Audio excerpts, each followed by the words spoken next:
Hi guys, I'm here back in the studio. I just finished riding for an hour.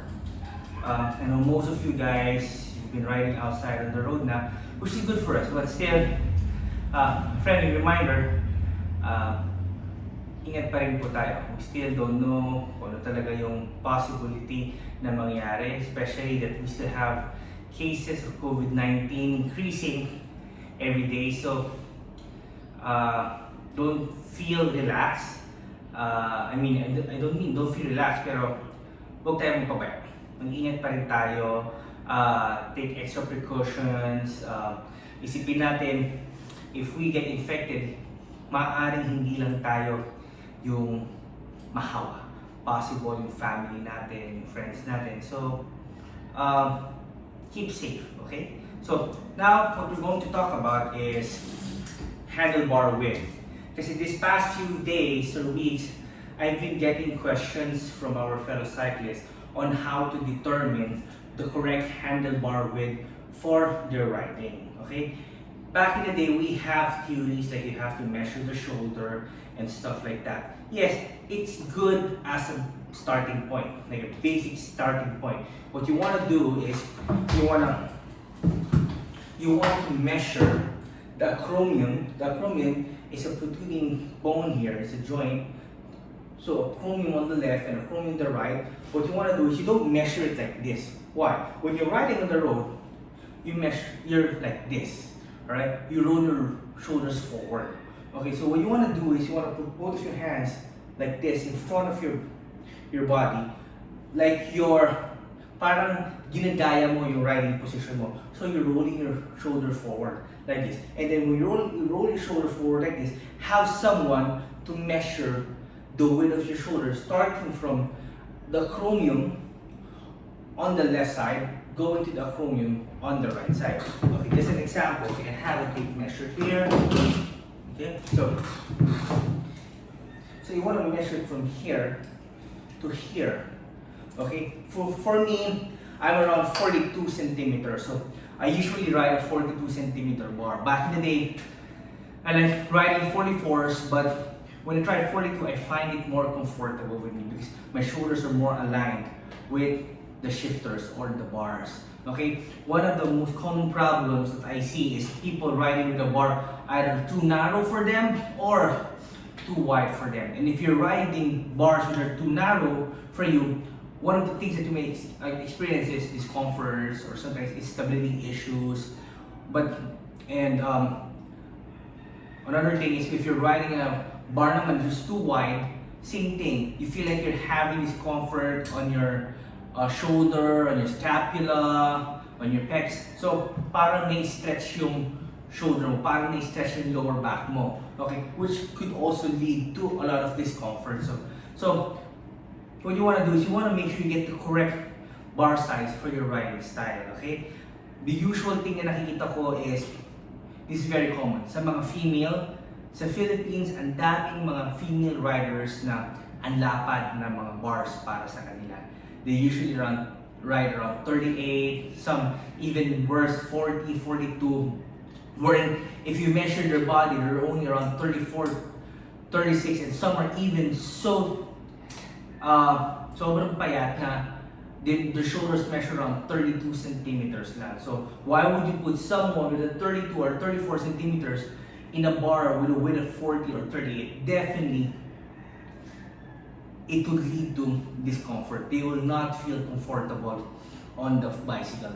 They will feel na parang hinihila yung katawan nila, okay? So not only it will feel wide, but also yung reach mo, it will feel like it's farther from you, okay? So make sure you get the correct bars. Another thing that you want to look for, if you see yourself riding on the bicycle, this here I have is a 34 centimeter bars, okay? If you see yourself riding on the bicycle, you're like this, all right? You have your elbows outside like this and your shoulders like this. It's a sign that your bar is too narrow for you, okay? Then if you see yourself riding on the bicycle like this, all right? Then that was a sign that the bar is too wide for you. Alright? So, this type of riding, yung naglalak yung elbow mo, and it's too wide like that, it puts a lot of strain on your elbow. Not only on your elbow, also in your triceps. It could even lead to discomfort in the shoulder, even in the neck and the knee. Okay, so measure your bars, make sure you get the correct bars for you. For women, no need na magtiyaga for bars na 38 to 40. Nowadays, you can get bars as narrow as 32 centimeters, especially for kids. Okay? So, make sure na yung bar na kukuha ninyo, yung tama para sa katawan ninyo. Okay? Not only for comfort, but only for stability and handling. Better handling on the bicycle. Okay? So, I have with me, this is a 34. Alright? And we even have a 36 bar, and there are 32 centimeter bars out in the market nowadays. Very helpful for female riders. Okay, so and I hope these tips was able to help you.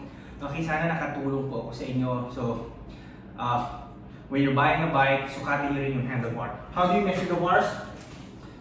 You measure from the center of the bar to the center from the other side. Okay, so like me, what I have is a 42 centimeter handlebar. So you measure it from here. Kasi may mga bars na advertise, like, they advertise it 42, pero yung 42 nila is yung measurement ng drops.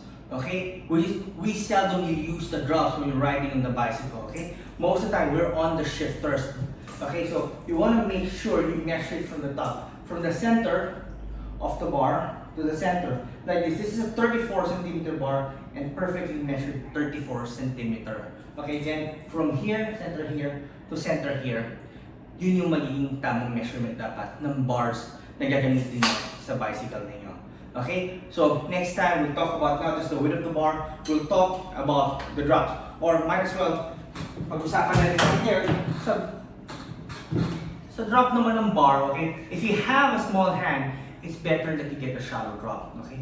A compact bar, okay? Why? Para easier nyo maabot yung brakes ninyo. Okay? Why? If you get the traditional na malaki yung drop ng bar, you'll have a hard time reaching for the brake levers, and at the same time, you have a hard time reaching for the drops, okay? If you're someone who's like me na medyo mataba or medyo on the heavy side, okay, you wanna get something na medyo shallow yung drop, okay? You don't wanna get something with a sobrang laking drop. Why? Kasi may hirapan tayo to go on the bars. But if you're a big guy with a big hands, okay, you can go something with a traditional drop na medyo mas malaki para mas pumasok yung kamay niyo. Para when you're on the drops, mas ma-handle nyo na maayos yung bisikleta. Okay? So, again, thank you very much. Hope these simple tips will help you guys. Okay? So, also I have been receiving messages na may tatanong sa akin about the shirt. Yes, the shirt is available. If you want to purchase the shirt, just send me a message. We still have some stock here. Alright? So, this is a forward motion performance fitted to perform shirt. It's available, so we have limited supplies now. But if you're interested, just send us a message, then we can ship it to you guys, okay? Thank you very much, guys. Keep safe, everyone, okay? Happy riding.